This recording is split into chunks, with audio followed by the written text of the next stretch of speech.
안녕하세요. 반갑습니다. 이정현 목사입니다. 한 주간도 잘 지내고 계시죠?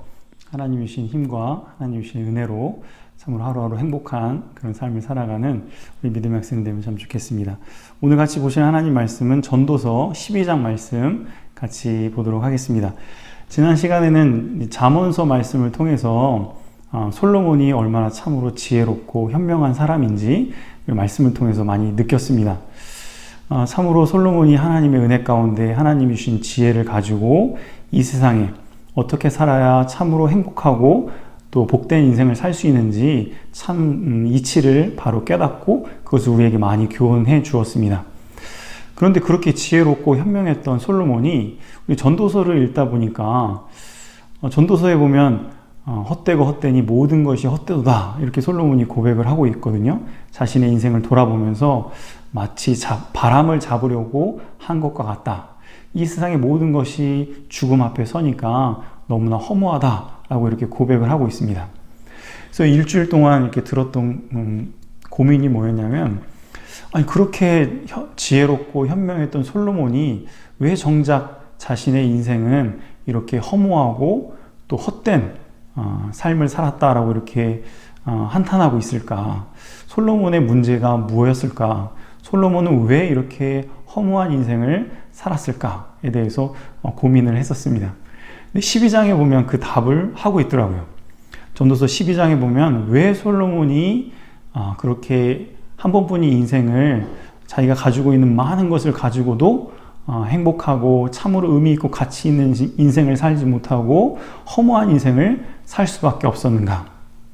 하나님께서 솔로몬에게 은혜를 베풀어 주셔서 참으로 그 죽음의 문 앞에 섰을 때에 이 지혜를 또 이 하나님의 진리를 깨닫게 하셔서 또 깨달은 그 진리를 우리에게 이렇게 말씀을 통해서 교훈해 주고 있습니다. 그래서 우리들도 이 말씀을 우리가 잘 깨닫고 또 이 말씀을 잘 받아서 한 번뿐인 인생을 후회함이 없이 참으로 행복하고 또 가치 있고 또 복된 인생을 살아가는 저와 여러분들이 다 되어야겠습니다. 그래서 오늘 말씀의 제목은 후회함이 없는 삶을 향하여 라는 제목으로 진리를 증거하도록 하겠습니다. 말씀은 전도서 12장 1절 2절과 또 8절과 또 13절 14절 제가 이렇게 읽어드리도록 하겠습니다. 12장 1절 2절입니다. 너는 청년의 때에 너의 창조주를 기억하라. 곧 곤고한 날에 이르기 전에 나는 아무 낙이 없다고 할 해들이 가깝기 전에 해와 빛과 달과 별들이 어둡기 전에 비 뒤에 구름이 다시 일어나기 전에 그리하라. 8절입니다. 전도자가 이르되 헛되고 헛되도다. 모든 것이 헛되도다. 또 13절 14절 일의 결국을 다 들었으니 하나님을 경외하고 그의 명령들을 지킬지어다. 이것이 모든 사람의 본분이니라. 하나님은 모든 행위와 모든 은밀한 일을 선악간에 심판하시리라. 아멘. 오늘의 그 주제는 이 세상에서 누구보다도 지혜로웠던 솔로몬인데 왜 그는 참으로 한 번뿐인 인생을 성공되고 행복하게 살아내지 못했는가? 왜 이렇게 허무한 인생을 살아갈 수밖에 없었는가? 하는 것이 이번 말씀의 주제입니다. 8절에 있는 말씀처럼 전도자가 이르되 헛되고 헛되니 모든 것이 헛되도다. 솔로몬이 자기가 죽음의 문 앞에 섰을 때 이렇게 손을 펴고 보니까 손에 아무것도 남아있는 것이 없었다라는 것이죠.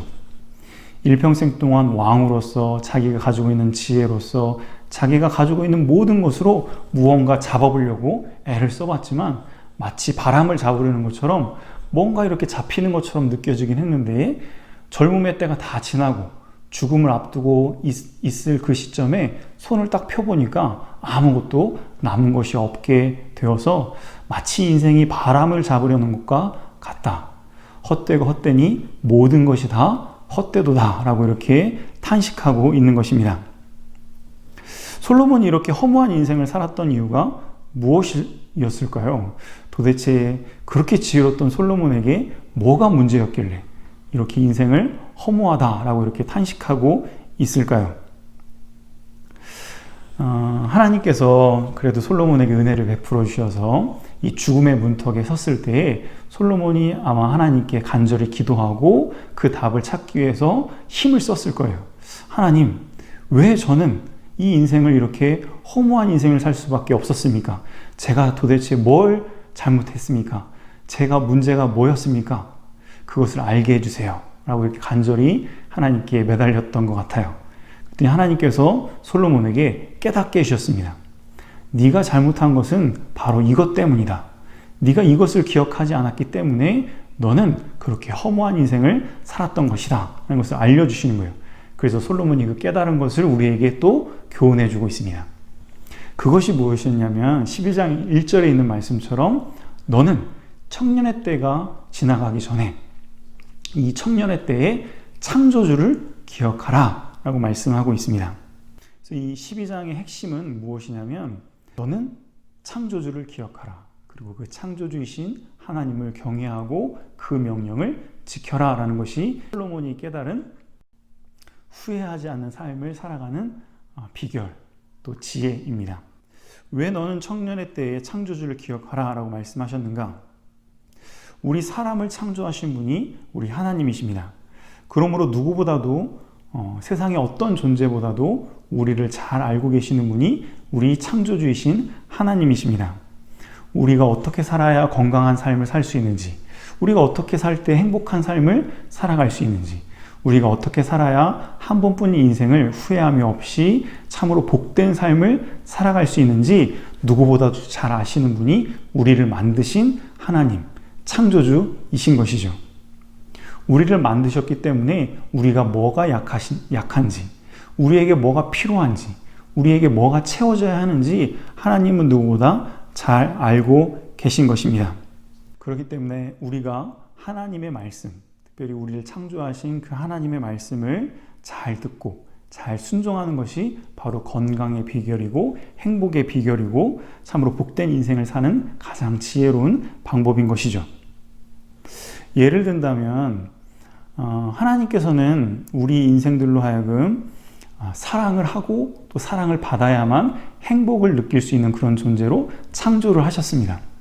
그렇기 때문에 우리 인간에게 필요한 것이 무엇인지 행복을 위해서는 사랑을 하고 사랑을 받아야 하는 존재이기 때문에 하나님은 율법의 말씀을 통해서 사랑을 실천하는 방법, 또 사랑을 받는 방법, 또 사랑을 할 수 있는 그런 방법들을 알려주시고 또 훈련시키시고 우리를 지도하시는 것이 바로 율법의 말씀입니다. 그렇기 때문에 하나님의 그 율법의 말씀을 우리가 잘 순종하다 보면 점점 사랑을 실천하는 사람이 되고 또 사랑을 받는 사람이 되고 또 사랑이 풍성한 그런 사람이 되도록 훈련시키는 것이 바로 율법 말씀입니다. 그래서 제사법, 도덕법, 사회법 그런 여러 가지 그 법들 속에 들어있는 그 내용들이나 그 말씀대로 잘 훈련을 받아서 순종하는 삶을 살다 보면 점점 사람이 사랑이 풍성한 사람이 되고 또 사랑을 많이 받는 그런 사람이 되는 것이죠. 그래서 하나님을 사랑할 줄 알고 또 하나님의 사랑을 받는 사람이 되고 또 내 이웃을 내 몸과 같이 사랑하는 사람이 되고 또 사회에서 사랑받는 그런 사람이 되도록 우리를 훈련하시고 가르치는 것이 바로 하나님의 말씀 율법입니다. 그런데 예수님 당시에 서기관과 바리새인들은 누구보다도 이 율법을 잘 알고 그 율법을 잘 실천하고 순종했다고 자부하는 사람들이었는데 정작 그들의 마음에는 하나님을 사랑하는 마음이 없었고 이웃을 사랑하는 마음이 없었습니다. 그래서 예수님께서 불법을 행한 자들아 내게서 떠나가라 내가 너희를 도무지 알지 못하노라 라고 책망을 하신 것이죠. 솔로몬은 무엇을 할 때에 하나님의 말씀대로 하나님의 법대로 일처리를 하는 것이 아니라 자기가 가지고 있는 그 지혜의 생각 또 지식 또 세상 사람들이 말하는 그 지혜를 가지고 일을 처리했습니다. 예를 들어서 나라가 평안하고 전쟁이 없이 살기 위해서는 어떻게 해야 할까? 이걸 고민하던 솔로몬이 선택한 방법은 하나님의 말씀을 떠난 것이었습니다. 율법에는 이방인과 결혼하지 말라고 말씀하셨고 또 아내를 많이 두지 말라고 분명히 율법의 법으로 명시하셨습니다. 하나님의 말씀은 하나님을 의지하고 또 말씀을 잘 순종하고 깨어서 기도하면 하나님께서 주변 나라들로 하여금 두려움을 주셔서 나라가 평안하고 안정된 그런 삶을 살 것을 말씀으로 교훈하고 있는데, 솔로몬은 자기가 가지고 있는 지혜와 또 세상적인 그 외교적인 그런 지혜, 세상적인 그런 방법을 활용해서 주변 나라들의 그 공주들과 결혼을 해서 전쟁을 막으려는 그런 선택을 하였습니다. 우리가 다 이해할 수는 없지만 하나님께서 우리에게 명령하시고 하라고 하신 때에는 다 나름대로 이유가 있으신 것이죠.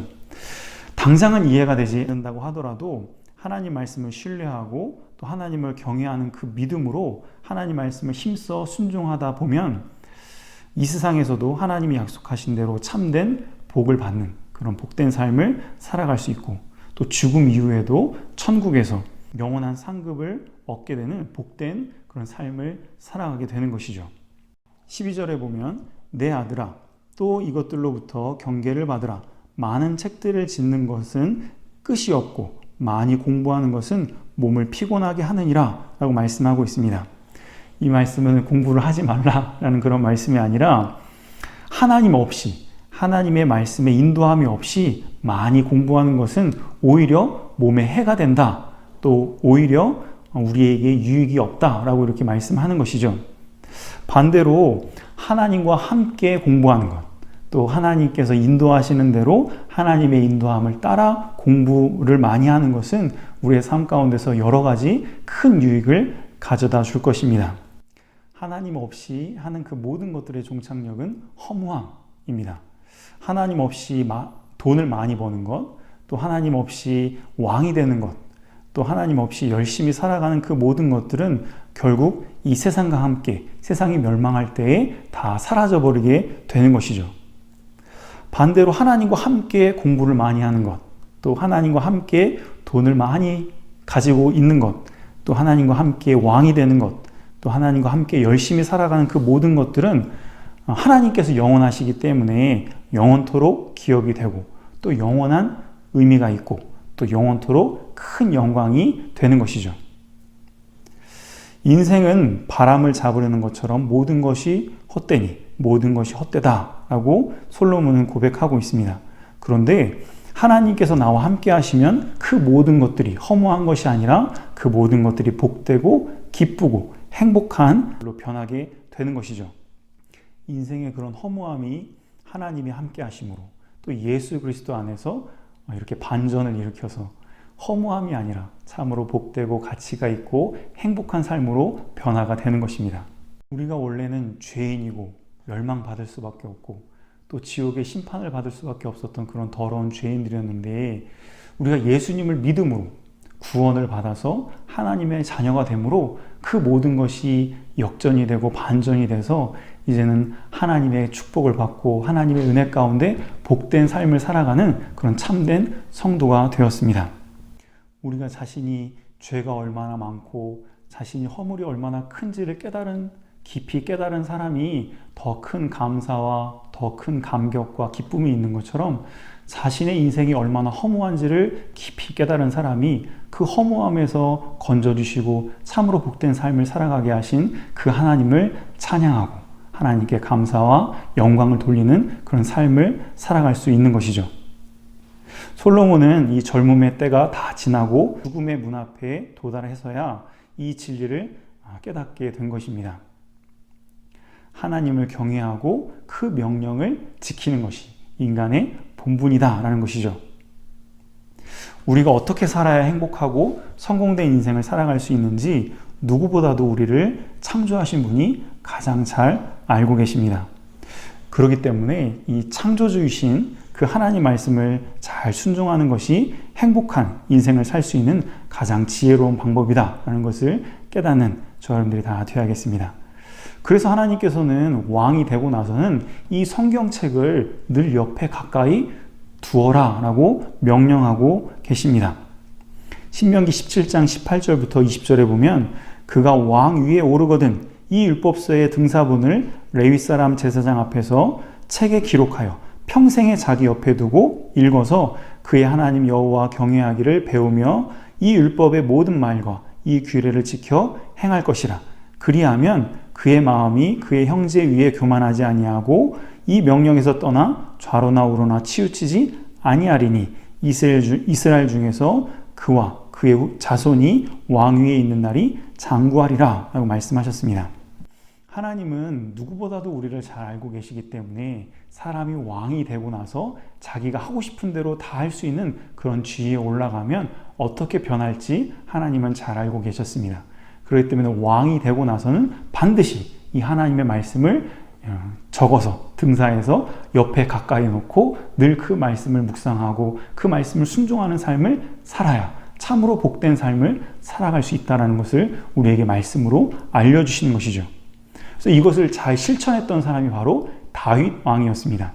다윗이 시편 1편에 보면 참으로 중요한 말씀을 하고 있죠. 어떤 사람이 복된 사람인가? 복 있는 사람은 오직 여호와의 율법을 즐거워하여 그 율법을 주야로 묵상하는 자가 참으로 복된 사람이다 라고 찬양을 하고 있습니다.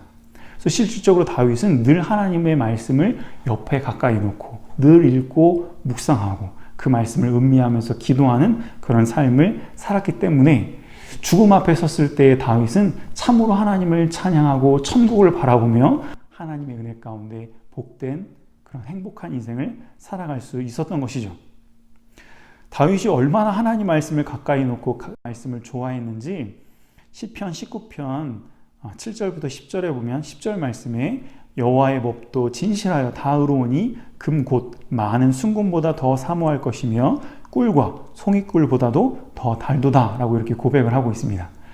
다윗은 하나님 말씀을 너무나 좋아해서 그 말씀을 금보다 더 귀중하게 여겼고 그 말씀을 늘 이렇게 묵상하는 생활을 할 때에 그 말씀이 송이꿀보다도 더 단 말씀으로 느껴지는 그런 삶을 살았기 때문에 다윗은 그 한 번뿐인 인생을 솔로몬처럼 헛되고 허무한 인생을 살아가는 것이 아니라 참으로 가치 있고 복된 행복한 인생을 살아갈 수가 있었던 것이죠.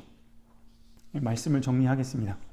한 번뿐인 인생을 후회함이 없이 복된 삶을 살기 위해서는 이 젊음의 때가 지나가기 전에 죽음의 그 문에 이르기 전에 창조주이신 하나님을 기억하라 라고 말씀하고 있습니다.